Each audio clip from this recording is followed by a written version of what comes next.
Antero de Quental. Os candidatos ao suicídio se enamoram da ideia de maneira tão apaixonada que muito dificilmente conseguem se afastar dela. Mas nenhum outro espírito definiu tão bem tal apego à ideia quanto Antero de Quental. Ele conseguiu colocar em palavras o prazer que sentia em fazer-se de vítima, só para aumentar seus motivos ao suicídio. E ele conseguiu também transportar para palavras aquela dúvida: quem se mata é covarde ou corajoso? Antero de Quental, grande poeta português, suicidou-se aos 49 anos de idade em 11 de setembro de 1893.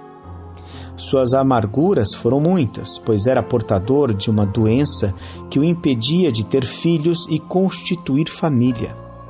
Vivendo entre rapazes alegres e sadios que faziam planos para o futuro e os realizavam, apenas a ele era negada tal felicidade. Antero era bom, era um justo, era um santo, como lhe dizia muita gente. E se um espírito assim, elevado e bondoso, sofre tanto como ele disse ter sofrido no além-túmulo, o que se sucederá a outros que não são tão puros nem virtuosos? O que você vai ver é um resumo do que foi escrito por ele próprio 14 anos após seu suicídio, em 25 de janeiro de 1907. Venho cumprir a obrigação de levar aos tristes da terra um pouco da experiência que adquiri depois de tanto sofrer. Muitas vítimas de doenças incuráveis ou de desgostos passam a odiar a vida e a senti-la como um fardo pesado que as esmaga. Anseiam pelo fim. Mesmo crendo em Deus, preferem pedir a morte ao invés de pedir paciência para suportar a vida. Se não creem, maldizem a fatalidade que se conserva indiferente ao seu martírio e não lhe traz a paz. Não procuram em si o combate à apatia em que mergulham. Parece que sentem dolorosos prazeres em aumentarem em si mesmos as causas do sofrimento, inventando novos males, novos motivos de dor, agarrando-se aos que já existem, mostrando sua fraqueza com lamentos, criando uma atmosfera de tristeza que parece não acabar, a não ser com a morte. Quando o sofredor pensa em suicídio, esse ato maldito fica na sua cabeça como esperança sorridente. Não se pensa mais com paciência, resignação e calma. Não se pensa nas pessoas amadas. Pensa-se logo no recurso extremo que está à mão. A tentação do suicídio é um pesadelo que nos toma acordados. Aposta-se de nós, nos domina sem nos deixar pensamento algum de esperança. Aquele que quiser reagir, acordará desse pesadelo e reagirá. Não é preciso muita energia, basta um pouco de boa vontade e confiança em Deus. Mas mesmo a quem já está a um pé do suicídio, Deus envia socorro na forma de pequenas esperanças, pequenos incidentes que, olhados com carinho, ver-se-ia neles a mão do Criador auxiliando. E a ideia do suicídio seria abandonada. A curto trecho de tempo, as dores desapareceriam ou seriam diminuídas. E raiaria nova madrugada de paz a quem, pouco antes, supunha sem remédio os seus sofrimentos. Quantos que me lerem não terão passado por isso?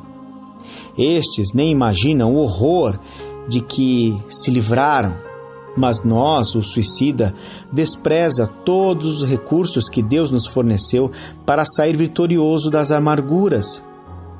Infelizmente, quando tais ajudas divinas acontecem, nós preferimos ignorá-las, por serem pequenas demais ao nosso tão grande sofrimento. E desvairados, colocamos um ponto final na vida. Um pouco mais de calma e a tempestade teria passado. Eu fui um destes. Cada nova desilusão me fazia alimentar com maior carinho a ideia do suicídio. Por fim, já nem precisava de motivos.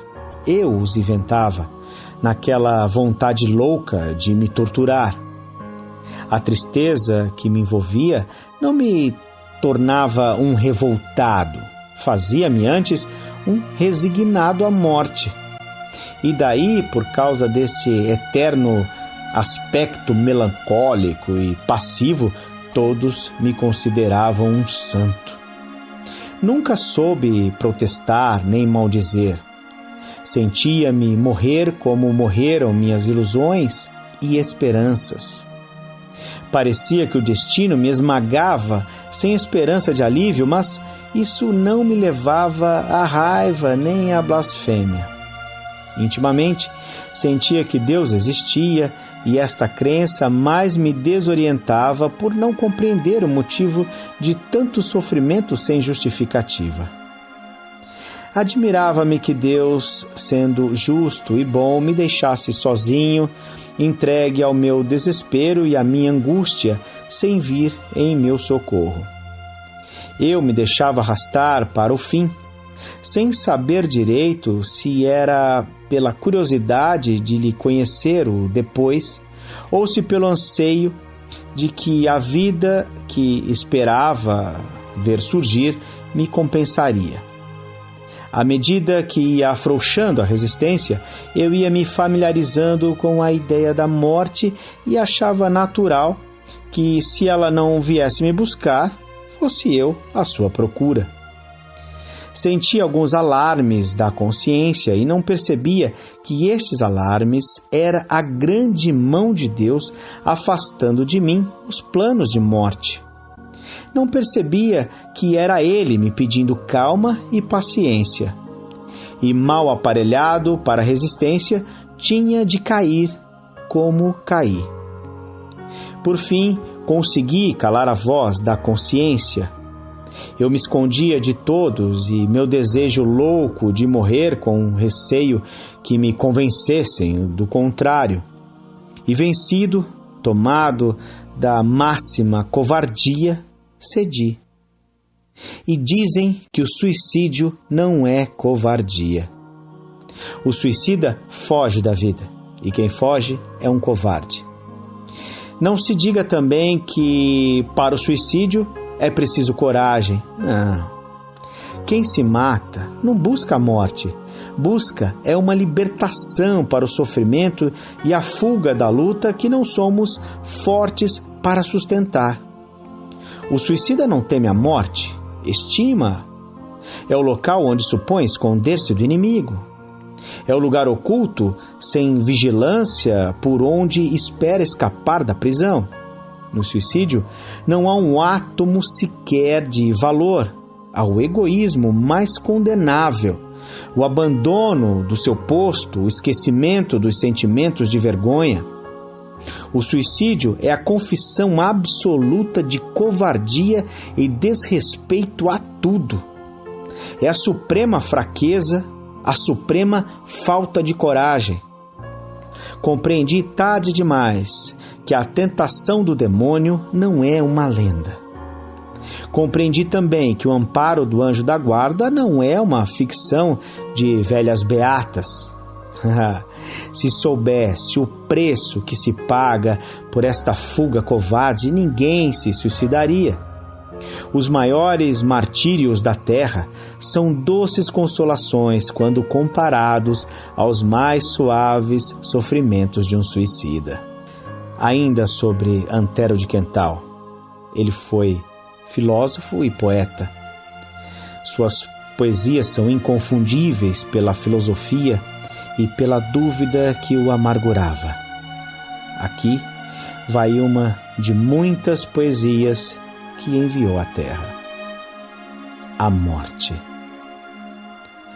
Tu não és o ser único, absoluto, ó morte que eu amei em outra era, quando a meus olhos foste a primavera, que encantava o meu ser irresoluto.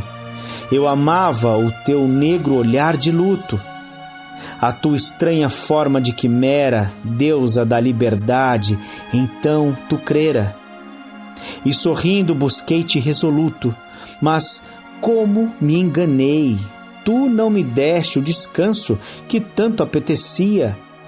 Do sofrer, nova forma ofereceste, atiraste-me em nova agonia, onde, em lugar da luz que me acendeste, só a noite encontrei que não tem dia.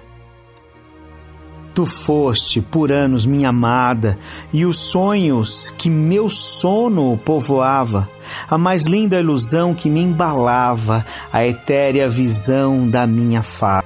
Tu eras para mim moura encantada, que nos meus devaneios tanto amava, do teu mistério o fim que procurava, quando busquei teus braços desencarnada. Via em ti a esperança que sorria, a minha vida triste atribulada, como um viajante o fim do dia. Sorri por ser termo de jornada, e pela tua mão gelada eu ia entrar na paz, entrar no nada. Tudo foi ilusão que se esvaiu, nem o nada, nem a paz, nem liberdade. Em vez de repousar da eternidade, eternidade em dor de vez que se abriu. Foi o mais belo sonho que fugiu pela sagrada porta da verdade, voltando-se em amarga realidade, a esperança que doce me sorriu.